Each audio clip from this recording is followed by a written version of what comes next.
get you by the goosebumps, goosebumps. Gotta get you by the goosebumps, gotcha. They're gonna get you by the goosebumps, goosebumps. Gotta get you by the goosebumps. Hello and welcome back to Drunken Book Club. I'm your host, Christopher the. Thank God we're on the final dummy book, RuPaul. And joining me is... I'm so tired of these dummies. Sam.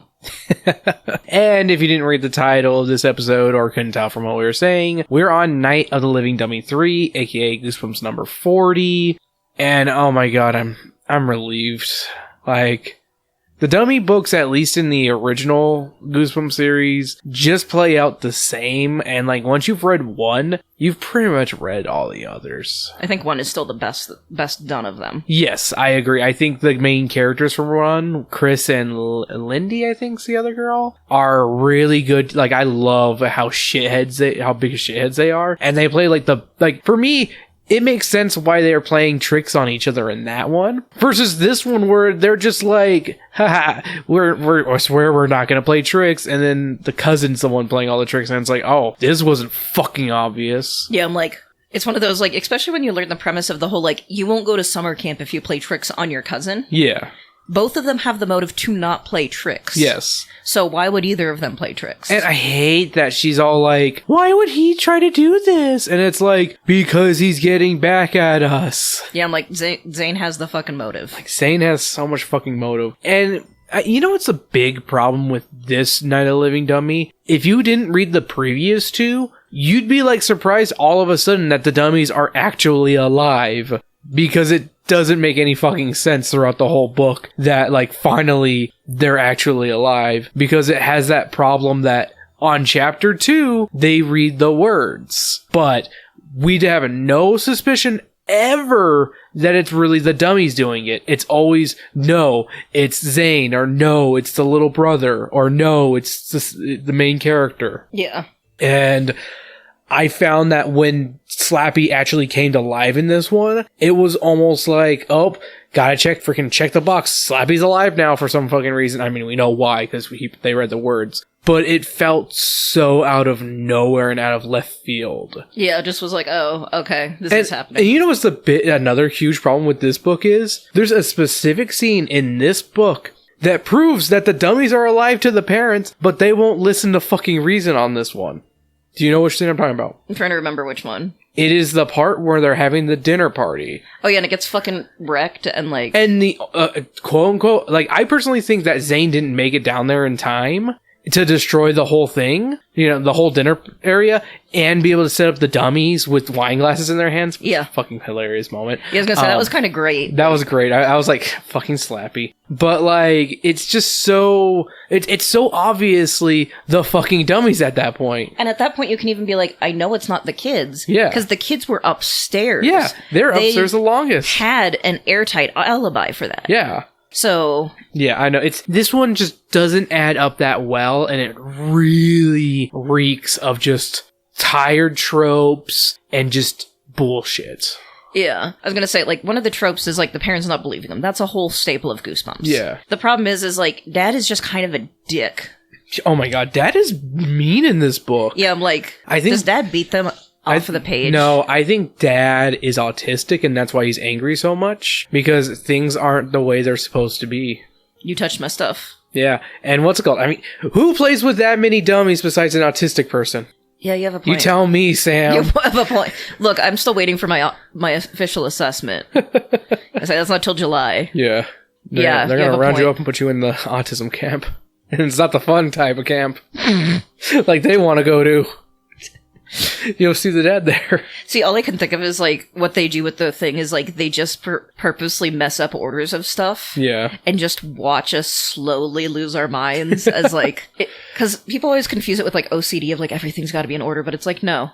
No. There's, like, a controlled chaos kind of thing. The triangle goes inside the square box. Yeah, that's basically... The circle goes into the square. The lady having that breakdown just basically explains the autistic experience. Yeah. Alrighty, well, let's get into this one. Sam, should I even bother asking you what you thought this one was going to be about, or is it going to be fucking obvious? It's fucking obvious, like... Yeah. Oh, yeah? How obvious is it, Sam? it's Night of the Living Dummy 3, and I knew it was just gonna be a rinse and repeat of... This again! Yeah. Yeah, no, it's so fucking... Because I will at least say 2 is a good, like, build-off of it, of like, okay, we already established that Slappy is actually the... Yeah. So that at least made sense to have a 2. Yeah. 3, I'm just like, okay. It's like, okay, they really saw how good the dummy books do. Let's have another one. Especially since this one is so close to the last one. Like, I think it's like, hold on. I brought the book in here, didn't I? I thought I brought it with me. I don't know. Where'd it go? Where'd the dog go? What'd the dog do? But no, I think it's like 7 or 9 books apart from each other. And like, that's not a huge difference, especially in a 62 book series. Yeah. Like, that's a very small gap between these ones. And it's like almost unnecessary. And it feels so close to each other. Because like, it feels like literally it was just like a couple months ago we read Night of the Living Dummy 2. And we are both really pissed about it. Should I even bother talking about the cover? I mean, it's... Yeah. I think it's an okay cover. Like, I feel like progressively, the Night of the Living Dummy books have gotten a little bit better each time with their covers. And I rather enjoy this one that actually keeps up with the continuity, at least the original version. Because the original version has the one female dummy with blonde curly hair. But the remake cover has her with a brunette hair. And I'm a little on the... what happened there side. Yeah. And also there's no Rocky dummy in the group shot when you look at it, because there's no like tough guy looking one with the red and white shirt, I think is what they said he had. I think so, and the sneer. Yeah, and a sneer. I mean, they all have sneers. Yeah. That's all Jacobus knows how to draw dummies with, is sneers. Alright, well then, let's get into the story. Trina Odell and her brother Dan Odell's father, Danny Odell, collects various ventriloquist dummies. One day, Mr. Odell brings Slappy home after finding him in a dumpster. After repairing his broken shaft, he names him Smiley. I don't think he broke his shaft. I thought they broke his head open. I thought it was the head, but the shaft is funny. Spongy, did you change that? I have a feeling you put that in there so we could have a giggle. So you could... Spongy, can you change that back to head? I don't think They broke his dick. They broke his dick. They broke my dick. That's why he's really Spongy, mad. did you change this? I really need... I bet you $5 Spongy changed it in there so we would read shaft. Then giggle. He's like, dick joke. After repairing his broken shaft, he names him Smiley, unaware of the dummy's past. I mean, none of us really knew its past. Trina finds a piece of paper that says, Career Mari Aldona Loma Malunu Kurano. Lightning flash in the background, please. Thank you. In Slappy's front pocket and reads it. Shortly after, Slappy slaps her across the face. Naturally, nobody believes her. Trina and Dan's cousin Zane is coming for a visit. Their father makes them promise not to scare Zane as they had done in a previous visit. After a while, one of the dummies named Rocky pops up in weird places, scaring Zane while Trina and Dan get the blame for each incident. Many things are ruined. Zane's camera, the dining room table, and the film in Zane's camera by the dummy. Those are all... It's kind of out of, like, order on that one, because it should be the Zane's pictures, because they had a bunch of pictures of Rocky for some reason. Yeah. Then Zane's camera being broken, and then the dining room incident, and that's like... Well, no, it's talking about, like, basically what happened at first, where he's at... Like, things aren't even really ruined. Yeah. Because, like, where he keeps moving down on, like, the dining room table. Okay. And then... Where'd it go? But it says many things are ruined. Zane's camera, which, yes, his camera does get broken, but that's not until after the party happens. But it's also before or after they catch Zane. Yes. That's what I'm also saying. Yeah, I was about to say, I feel like it's a little out of sync when they say that. Because, the camera roll one was what basically made... The brother, Danny. Dan. Yeah, Dan go, wait a minute. Yeah, they were like, no. That camera's always on him. He's the one who took the picture. Yeah. Dan and Trina eventually catch Zane taking Rocky from the attic, and it's revealed that Zane was placing Rocky in weird places for fun. Yeah, because he doesn't destroy anything. Yeah, no, not yet. The destruction isn't until after this event happens. Yeah, because it's just like he's placing him places. Like, he puts just him putting him on in the weird top of a door, so it falls on him. That couldn't have been him, though. Oh, yeah. Because he just entered the house. Oh, yeah, so that was before. So I think Dan may have done that one. Or maybe it could have been Slappy. Slappy was alive at this point. Yeah. But at the same time, how could Slappy have reached that high? And then also put the ladder back. All I can think is just they see the dummy walking down, and they're like, yeah, that's fine. Yeah, whatever. Dad's just like, as long as I get back to the right spot. Yeah, it's like, if you're not in the right spot, my autism anger is going to come out. The three make a truce not to prank each other like that going forward. More catastrophes occur afterwards, each with Rocky at the scene of the crime. Dan suspects Zane and tells Trina, but nobody else believes them. To prove that Zane is guilty, Dan and Trina sneak up to the attic to wait for Zane to come up and steal Rocky. So at that point, that's where the camera is broken and the dinner that they had with a bunch of guests come over is ruined. Yeah. That's where that sentence should be, not the first paragraph. Because, yeah, it's like, again, like, Zane didn't break anything or cause, No, the camera was broken because of fucking Slappy. Yeah. Which, dick move, Slappy. Move. Like, I do agree when Dad was, like, super mad about that, because cameras are expensive, and obviously that camera meant a lot to Zane. Yeah. To their horror, they discover Slappy trying to sneak off with Rocky, and Slappy tells them that they're his slaves. And that feels so out of place, like, immediately dropping the slave act. Yeah. Like, Slappy, you need to give us a little bit of time. You need to be like, I want you to do my bidding first, and then be like, you'll be my slaves. Not just immediately call them slaves. Like, I think, like, the first sentence he says to them is, stop moving slaves, or something along those lines. Yeah. And I'm like, bro, this is a black family, you can't do that. That's not cool, bro. Yeah, it's really weird. It feels so gross. Like, well, it also kind of feels like, because he doesn't have any, like, mind control powers. No! Because the thing is, like, when he commands them to do shit, but he has nothing other than, like, slightly strong. Yeah. And hard to destroy. That doesn't make you fuck it, like... You're my slaves. Yeah, I was gonna say, it just kind of feels like some Cartman-ass, I'm just gonna say it. Slappy says the N-words with a hard R. No, I agree. Yeah. I agree. Yeah. Because, yeah, it feels like that... It kind of feels like in that same vein where I'm like, this feels racist, but I can't prove anything. Slappy was built in the Deep South. That's right, slaves, get back to work. See, all I can think of is, like, a slave fucking, like, guy on his horse with with Slappy. Be like, get back to work, slaves. Slave owner. Yeah. Or, like, one of those, like, white people that were basically, like, enforcing it, you know what I mean? Yeah. Dan and Trina try to jump Slappy in a well, but he returns the next morning, to no one's surprise. Trina thinks back and remembers the magic words she used to bring Slappy to life. Trina thought they could put him to sleep as well. Trina and Dan sneak up into the attic and read the magic words out loud. Slappy is still alive and well, but all the other dummies come to life. And this is the part that actually bugs me again. Why is it that all of a sudden the other dummies are now alive when they read the initial words when they were in the room already? Yeah, I don't know. Right? Like there's no continuity with these words, because it feels like in the first book, the words brought Mr. Wood and Slappy to life, because they were in the same room. Yeah.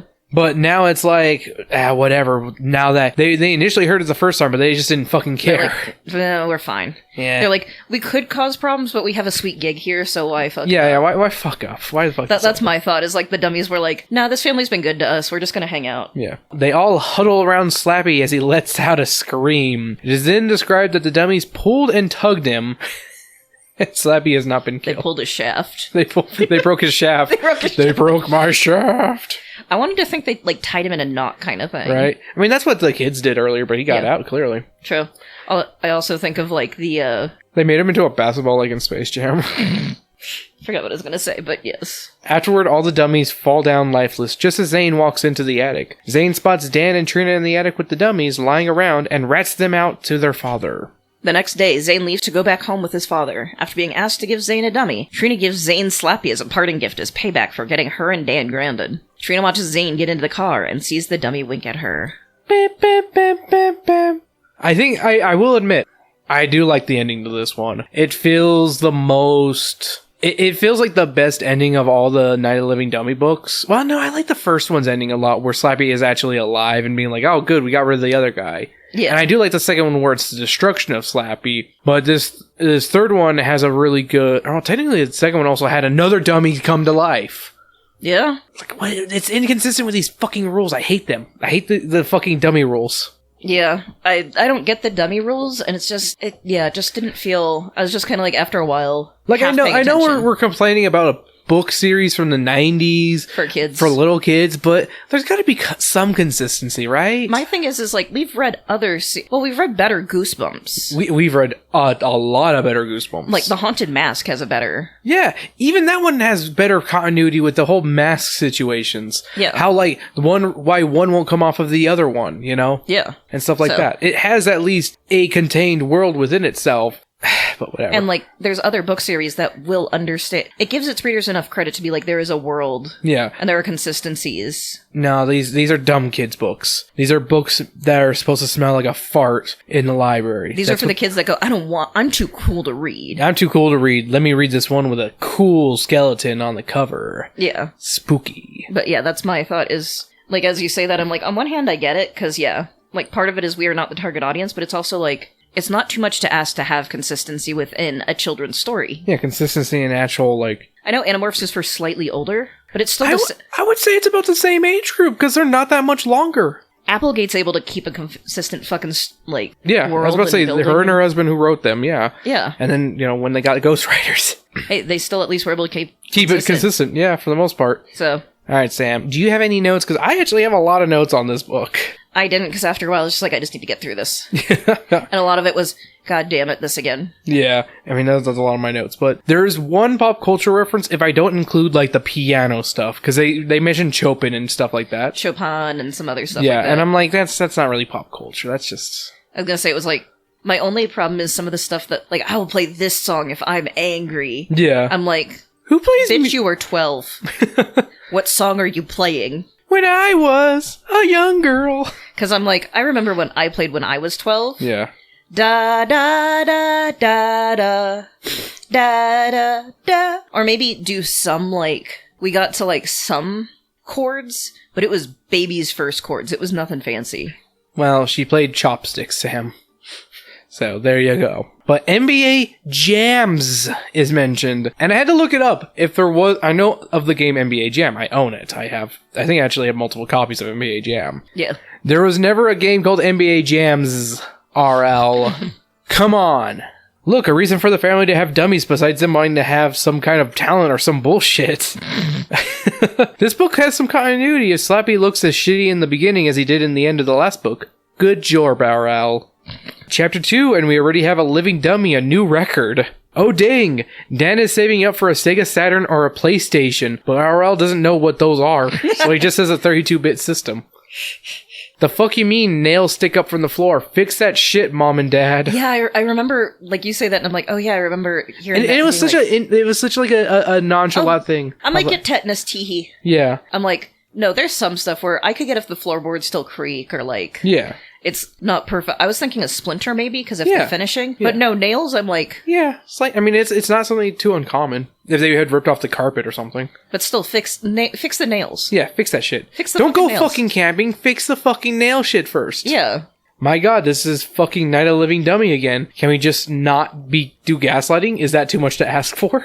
yeah. Dark room in the basement. Fucking hell. Another reference I think I missed in my Goosebumps game video. Oh yeah. Because in the basement in the game is a dark room, and it's near a radiator and stuff like that. Even how they describe where it is in the basement is almost a one-to-one in the actual game, and I'm like, I mean, obviously I didn't remember that, because, like, it's such a weird reference. Yeah, Like- and it's kind of a minor one because like they never go back to it other than referencing it's a thing that's in the house. Yeah, I mean, they go downstairs when they develop the film, Yeah. so... Gaslighting finished on page 68, Real Dummies on page 69, and, kind of, sort of. He knelt down low and snapped a bunch of weed photos. That's a line from this book, and it needs to be on one of the no context Goosebumps pages, please. I'll repeat it again. He knelt down low and snapped a bunch of weed photos. I believe that's in, like, the page 70s area. Chapter 16, Chekhov's Well. Which, I mean, technically comes true, but it has no fucking reason, like, no fucking point to it, because Slappy comes out of it again. They sure do cry out in horror at the end of chapters a lot in this book. Yeah, they're like, and I cried out in horror everything. Like, And it'll it was just like be every other chapter, pretty much. You know what it kind of feels like? The part of The Simpsons when it was like the one murder house, and Ned does like the really girlish scream, the purple drapes. Purple drapes! Like, that's what it felt like at certain times where it's like, I screamed out. And the next chapter, purple drapes. Yeah. A huge problem with this book is that there's nothing in it that makes you think it's the dummies doing it, or even question the dummies doing it in the end. Because the kids never really go, it's the dummies doing it until near the end. Is Dad Caribbean because he made those Caribbean-style scalloped potatoes? Maybe. And they like them extra hot? Very Caribbean? Yeah. Okay, the dummies with the wine glasses is too fucking funny. I mean, honestly, like, yeah. That was a great moment. That's the other thing that made me go, okay, I know it can't be Zane, Yeah. or any of the kids, because that would be such a pain in the ass to try and do. Yeah. Get them to hold a wine glass without dropping it. Talk about a lack of build-up once we find out Slappy is alive. And then he immediately calls them slaves. Slappy just wants to say the N-word, but doesn't think he can. Ew, Slappy just became a sex pest by making wet kissing sounds at our girl. Yeah, that was gross. How does this bitch-ass dummy always get out of wherever he is? Yeah, no, it's kind of... It'd almost be impressive if it wasn't just fucking annoying. What do you think inspired RL to write this one? Money. Yeah. Like, I wish I had anything new to say. It's the same shit as last time. It's the dummy story from fucking Twilight Zone. It's all the same shit over again, just fucking on repeat. There's nothing new about these books. It's literally Scholastic being like, hey, RL, write this one. It makes money. Because, yeah, I can't... It's one of those, there's nothing new. There's nothing going, oh, well, this actually could be inspired from this. Yeah, no, there's nothing new. So I guess it's time to ask some questions. Sam, do you have any questions? I do not. Ever been in an attic? I don't think I have. I was about to say, in Arizona, there's not a lot of attics. My parents technically have one. Yeah. But my dad did not let me go up in there, partially because I think his worry was, like, black widows. Yeah. Or, like, other insects that have decided to make it home because they never go up in there. Couldn't be black widows. Black widows can't climb. I was gonna say, black widows are pretty low to the ground. Yeah, they like the lower. But he always used spiders as, like, the excuse. I mean, it's a fair excuse. I was gonna say, and there probably are, like, daddy longlegs and shit. Yeah. And possibly other insects, because... Yeah. Yeah, my old house had an attic, but my mom's current house doesn't, and I never went up there. Ever found something good in the trash? Since Dad found Slappy in the trash. Trying to remember if I found anything. I guess I should be asking, have you found anything trashy in the trash? I did recently. Oh yeah, you did. Yeah, I found... Okay, so I work at a school, and one of the teachers had thrown away an old alarm clock, like one of those old General Electrics ones that's like has like the fake wood finish. It's so good. I could not... Like, the only problem with it is you can't adjust the time, so we have to like plug it in at noon if we want it to work, but it's a clock radio. The radio still works fine. And then the other thing they threw out was an old Polaroid camera, which... it looks like it's in decent shape. I don't know if it works, but the leather case it came in is kind of the thing that I think me and Sam like the most about it. It's a cool leather case. Yeah. There's nothing I can remember recently. I remember a time in marching band. Yeah. When we went down to the Dairy Queen by the high school we went to. Mm-hmm. And then on our way back, like on the side of the road, like as like part of a bulk pickup, there was a one of those like little spring toys that you'd like put in like a sandbox kind of thing. Yeah. And one of the kids like picked it up and took it home with him. Of course they did. And we're like, that is huge. And he's like, I want it. And we're like, okay. Alrighty. Did you ever have a Zane like cousin, a fraidy cat, or an a-hole? I feel like in the way of being a fraidy cat, that might have been me. Yeah.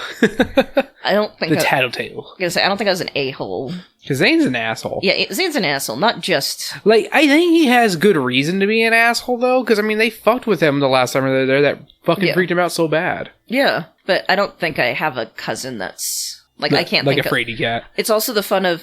I only have one cousin that's close to my age. Yeah. And then the other ones are like 3 years and then like 12 plus years. Yeah, I was about to... I'm kind of in that same boat where it's like, I don't have a lot who are close to me, so I never really had that either. That was more aimed at the other two at the podcast. Because, yeah, like, my one cousin and then his two older siblings, which they weren't scaredy cats either. Does playing music help you calm down?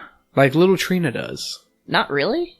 Because it's also the thing of, like, especially when you're in that headset, like, mindset, especially the type of instruments I play, require a lot of control. And it is hard to be controlled when you're mad. I feel insulted that you don't think all instruments need control. The kazoo requires so much concentration, Sam. Or else you'll end up ripping the wax paper. Like, you know what I mean, though. Especially on the flute. Because you need a lot of air control. Like, it is breath control 24. Like... Yeah, what, you don't think I need control to play the bass? I'm not saying you don't. I'm saying the type of control is different. Yeah. Like, it is... I think you're weak. I think you've never played the flute. I think I've played enough beer bottles to know that I can play the flute.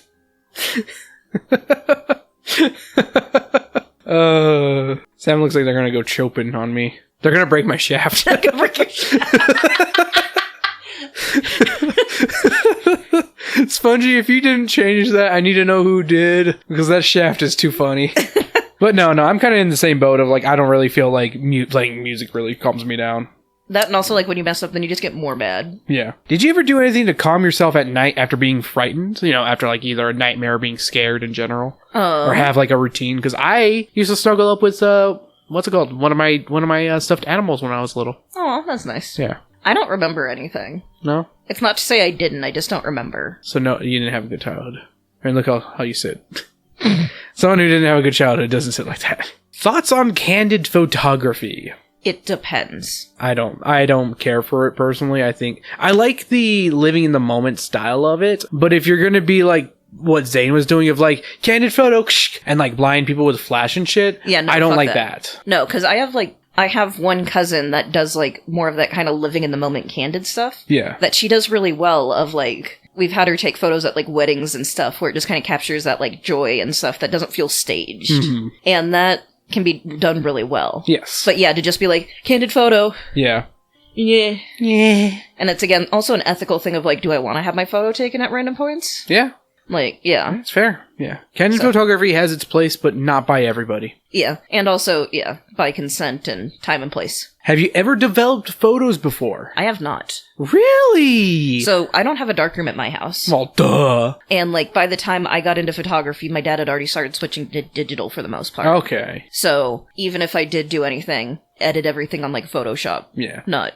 Fair enough. I have developed photos when I was in high school, my sophomore year. The first semester was, regular photography, and then second semester was digital photography. And I remember really not liking doing the, what's it called? Because I hate to say it, the teacher at that point, because like second semester, I think she actually quit. She really didn't care. So it was like, it didn't feel like we learned much, like how to do it properly, unless you were really into it. Yeah.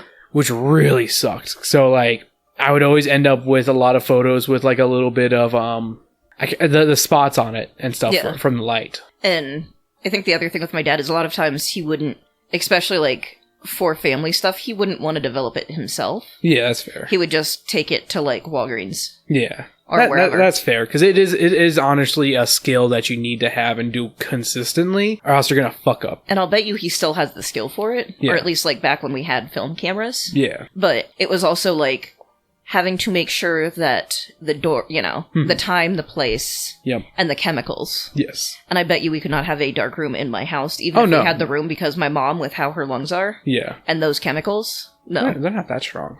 My mom is pretty sensitive, like... I know, but I remember it not being that bad. I'm saying, like, Bath & Body Works can take her out. Bath & Body Works can take out a child. Alright, Sam, final question. Did RL write this? I'm on a pretty strong yes, he did. If he didn't at least write the majority of, like, the outline for this, he at least wrote a big chunk of this book. Yeah, I can see that. I mean, the main girl's a redhead. And it has some really good prose in there. Like, there are some good nighttime prose. Like the way she was describing like her feet feeling numb as like walking to the well. Yeah. And stuff like that. Like there's little things like that I'm like, this feels like an RL book, but this also feels like a I need a paycheck kind of book as well. Yeah. So it has that RL feel to it. Well, I was going to have a cocktail for this book, but I think because RL copied and pasted this one, I might copy and paste the last cocktail we had for Night of the Living Dummy 2. I don't remember what it is, so fuck it. We're going straight to the book report. So, Sam, what did you think about The Night of the Living Dummy 3? It was just so rinse and repeat. Like, I wish I could say more. I wish I could have, like, more interesting depth on anything. But it just felt so by the numbers. We need another dummy book. Yeah. It was boring, and, like... It wasn't a slog to listen through in the way that some other ones were. Mm-hmm. Like, it was well written, but it didn't catch my attention because it's the same shit. It is. And I'm giving it 2 broken shafts out of 5. Man, I am so sick and tired of these dummy books. They all feel way too similar to one another and follow the same broken tropes. This one has to be one of the most unsatisfying entries. Slappy's motivation makes sense to the readers who have read all the other dummy books, but the characters don't know shit about him or how and why he is doing all of this stuff. And that's another thing. It's like, yeah, Trina may have read those words out of his pocket, but that doesn't prove that he's been alive that long. He's never made it aware to them that he's been alive until recently. Yeah. Like, if there was a moment early on when they, like, maybe when when Rocky had fallen on on Zane early on. Maybe if Slappy was like on the attic stairs, like looking down at them, that would have been a good hint. But it's undeserved. And I feel like that's the biggest problem with this book, along with the dummies in general. A lot of this stuff doesn't feel deserved. You know, and at the end of the day, I do like Trina, I do like Dan. I think they're pretty fun characters. I think that Zane actually having a good motivation for doing his actions, unlike most of these other books where they're just like, I'm a shithead brother. No, Zane has reason to fucking get revenge, so he has a reason to be an asshole, and it works out really well. Except it really sucks at the end for the main characters, but hey, fuck Zane, right? Like I say, I do like the fact that she's like, oh, I have the perfect dummy for you here. Yeah, here's Slobo. Yeah. Here's Smiley. You know what's the funny part is, I'm surprised that Dad wasn't like, no, I just fixed that one. Give him a good one. Yeah. In the end, I give this book as well 2 broken shafts out of 5. Thank you for whoever came up with some broken shafts. If it was you, Spongy, thank you. If not, thank whoever did. Because broken shafts is so funny. Well, thank you so much for joining us this week on Drunken Book Club. If you enjoyed what you heard, make sure to like, subscribe. Go to our Patreon at patreon.com/dbcandDMM. $1 a month gets you a shout out at the end of every episode, like Trey and Weeze. But you also get these episodes up early, along with a bonus episode every week, and so much more. It's $1 a month. You don't have to pay more than that. That's all I ask. But if you want us to support us in other ways, you can by just leaving a comment on Spotify, leaving us a 5-star review wherever you can, and all the other stuff that is available to you at this time. Next week, we're going to be continuing our Indiana Jones adventure. We're going to be returning to the Ape Slaves of Howling Island, and I hope we have Whis so he can be like, what is going on as we read the middle of a story. Yes. And then after that, it is Bad Hair Day for continuing on with the Goosebumps books. I remember that one being kind of crazy, so get ready for a very crazy Goosebumps story. Okie dokie. All right, Sam, dummy us out. Break my shaft. Time to break your shaft, Chris. Ah! I hope it got the knuckle crack. Probably didn't.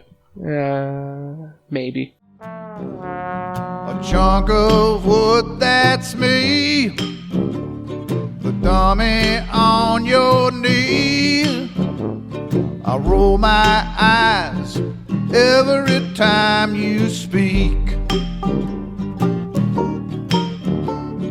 My lines are the best. You get whatever's left. Without me, pal, the act is pretty weak. You need me and you know it. Without me, you just blow it. So tell me, who's the dummy